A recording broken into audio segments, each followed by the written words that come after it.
Laundering case में ED की गिरफ्त में आए पश्चिम बंगाल के पूर्व मंत्री पार्थ चैटर्जी भी लगातार उनको लेकर नए खुलासे हो रहे हैं। टीएमसी की पूर्व नेता बैसाखी बनर्जी ने भी पार्थ चैटर्जी और उनकी करीबी अर्पिता और मोनालिसा से जुड़े कई राज से पर्दा उठाया है।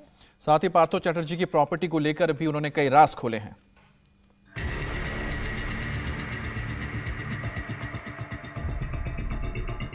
ये बोलना बहुत आसान है कि मुझे पता नहीं, मगर मेरे घर में कोई 1 रुपया भी छोड़ के जाएगा तो ये इसका तो मुझे ही एक्सप्लेनेशन देना पड़ेगा।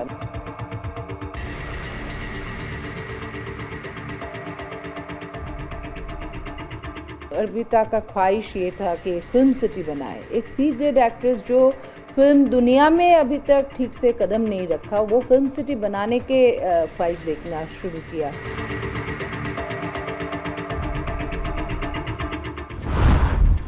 एनफोर्समेंट डायरेक्टरेट की जांच में ममता के पूर्व मंत्री पार्थ चैटर्जी और अर्पिता मुखर्जी के एक के बाद एक राज दुनिया के सामने आ ही रहे हैं।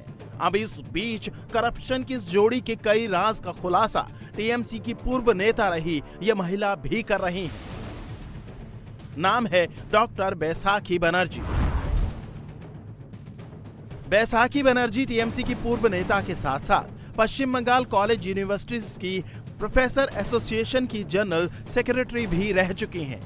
ये पार्थ चैटर्जी और अर्पिता मुखर्जी और उनके कई और करीबियों को लंबे समय से देखती और सुनती रही हैं। बैसाखी का दावा है कि सत्ता के केंद्र में होने की वजह से पार्थ और उनके करीबियों को किसी का खौफ नहीं था और वो खुलकर नोट छापने के लिए भ्रष्टाचार करते थे।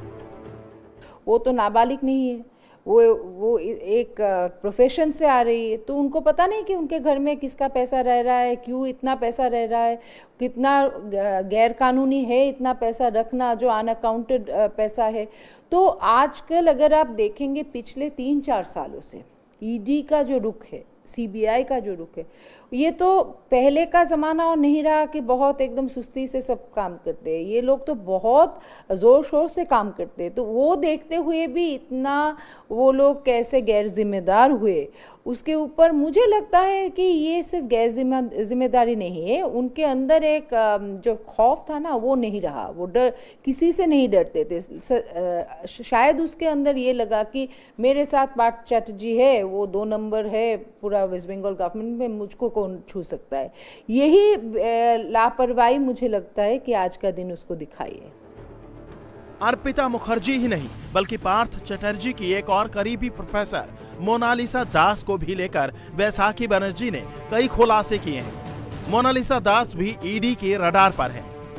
बैसाखी बनर्जी ने मोनालिसा की यूनिवर्सिटी में नियुक्ति को लेकर भी गंभीर सवाल खड़े किए हैं।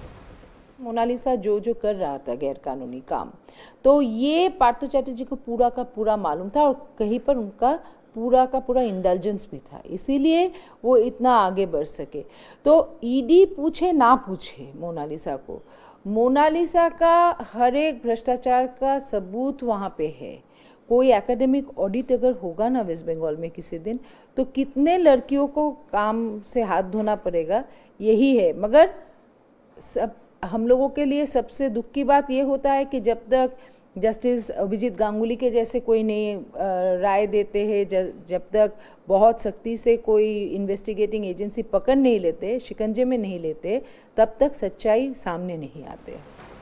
बैसाखी बनर्जी की बातें सुनेंगे तो पता चलेगा कि मोनालिसा की न सिर्फ नियुक्ति नियमों को ताक पर रखकर हुई थी, बल्कि मोनालिसा का रुतबा वाइस चांसलर से भी ज्यादा था।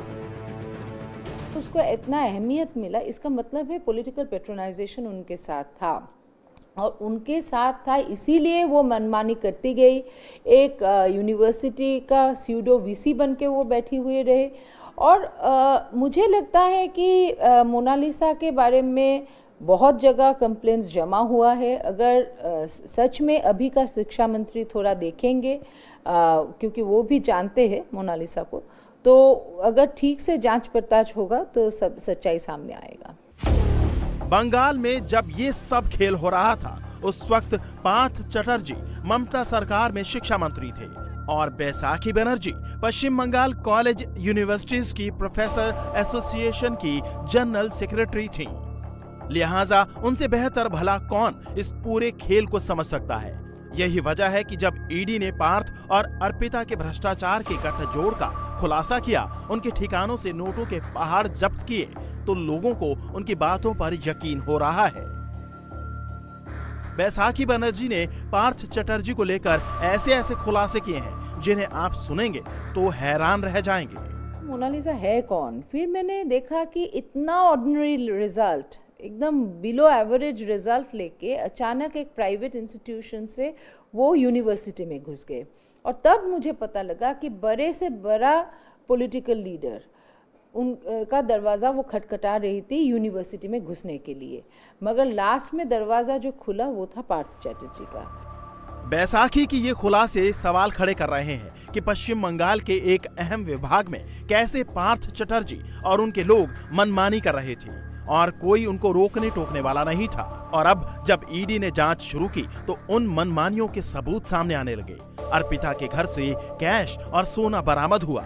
कई ऐसे दस्तावेज मिले जो बता रहे हैं कि टीचर भर्ती के नाम पर जमकर पैसे बनाए गए और इन पैसों से कंपनियां खोली गई। तो पश्चिम बंगाल के एक कोने से दूसरे कोने तक पार्थ चटर्जी ने प्रॉपर्टीज का साम्राज्य खड़ा कर लिया। दावा किया जा रहा है कि शिक्षक भर्ती घोटाले में हुई काली कमाई से ये सारी प्रॉपर्टी खरीदी गई। अब इन सभी प्रॉपर्टीज की इस वक्त ईडी जांच कर रही है। पश्चिम बंगाल के शांति निकेतन का ये वही फार्म हाउस है जहां से ईडी को कट मनी की लीड मिली थी। ये फार्म हाउस पार्थ चटर्जी और अर्पिता मुखर्जी के नाम पर है, जिसके दस्तावेज भी हैं। शिक्षक भर्ती घोटाले में इस वक्त ईडी की कस्टडी में मौजूद पार्थ चटर्जी और साथ ही अर्पिता मुखर्जी से लगातार पूछताछ की जा रही है। इनकी कई सारी प्रॉपर्टीज के बारे में खुलासे हुए हैं और साथ ही अर्पिता मुखर्जी के 2 अलग-अलग मकानों से करोड़ों रुपए कैश और ज्वेलरी बरामद हुई है। इंडिया टीवी हर वक्त हर जगह डाउनलोड करने के लिए सर्च करें India TV news Google play store या ऐप स्टोर पर।